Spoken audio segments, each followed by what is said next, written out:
Какой-то я не умею. Глянь, какая розовая вообще. Рот особенно.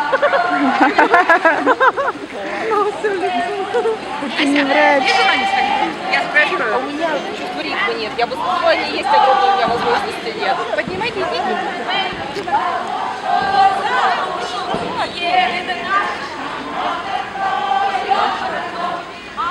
Нормально больница у нас. Я вчера была.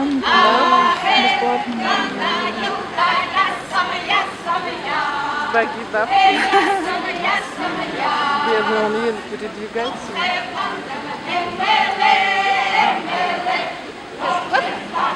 Супер вообще просто.